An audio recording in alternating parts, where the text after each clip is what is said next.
Greetings, one and all, to the most cursed, most cringiest corner of the internet. A YouTube channel content creator actively alienating everyone, in both the analog and digital world. Well, welcome and good evening, you wonderful dice of all alignments. I am LunarDeeEight. We are reading The Tragedy of X by Ellery Queen. It is the story of Mr. Drury Lane. By the way, in the last part, I had some slight mic problems, so there was a bit of a muting that occurred for about like 10-15 minutes in the middle, so some of the reading was, well, you can't hear it. If anybody would like me to, I can go back and reread the previous chapter, but that's only if anyone specifically asks for that. That being said, for the time being, we will continue the story. We are on Act 2, Scene 10, The Hamlet, Friday, September 11, 7 p.m. Mr. Drury Lane, accompanied by a kozaku of a man, raw-boned, with blue jowls that shook fiercely at every stride, came into the foyer of his private theater at the Hamlet. The theater led off a corridor parallel to the vast main hall, and was entered through a magnificent wall of glass. The foyer was uncolored by the gilt glories of the average theater. The predominating note was bronze and marble. In its exact center stood a remarkable sculpture.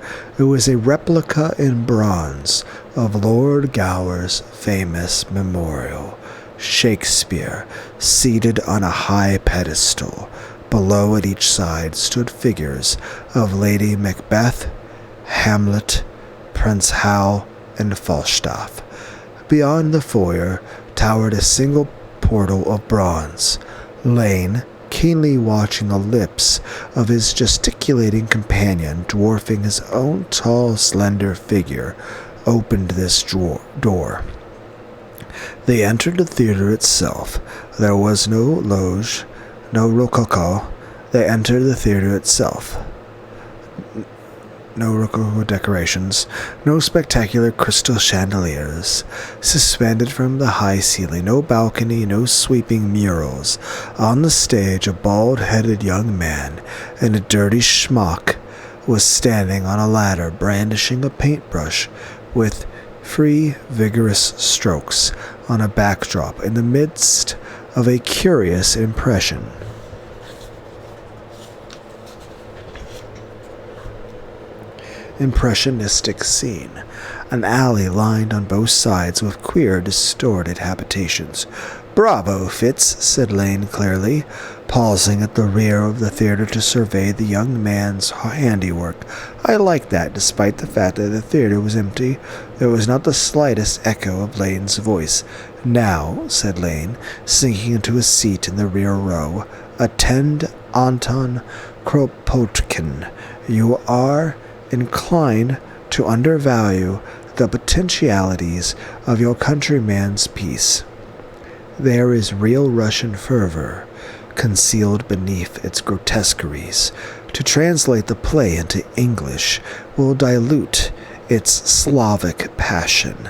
To rewrite the play in terms of Anglo-Saxon background, as you so terrifyingly suggest, would." The bronze door clanged inward, and the tiny humped figure of Quacey shambled into the theater.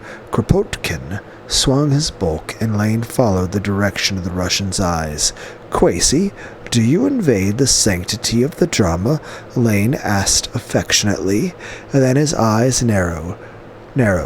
"You seem tired. Poor, ugly Quasimodo. What's the trouble?"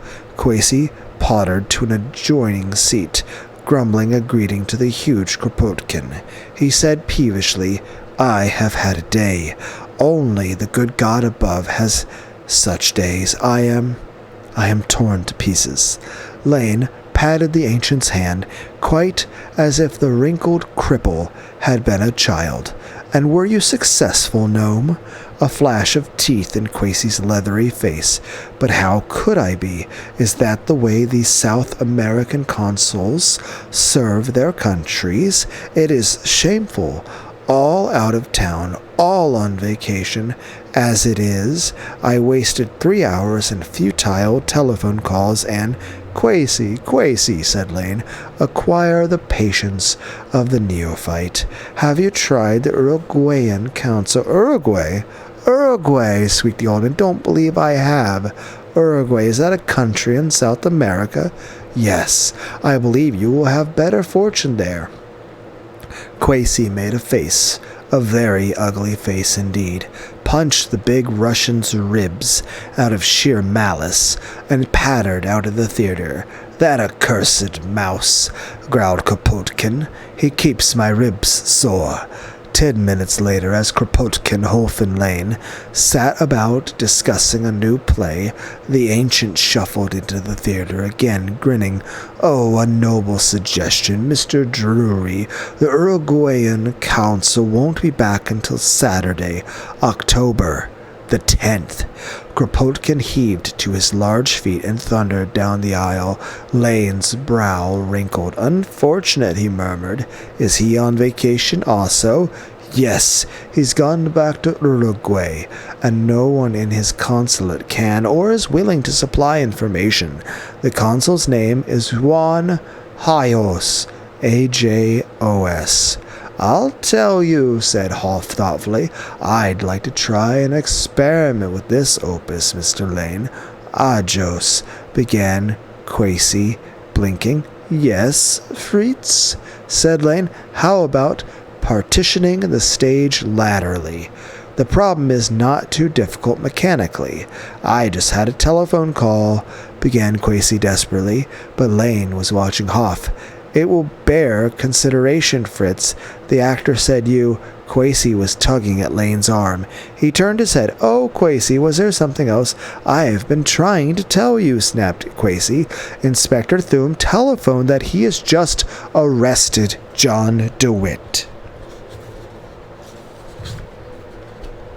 Lane waved his arm indifferently. Stupid, but useful.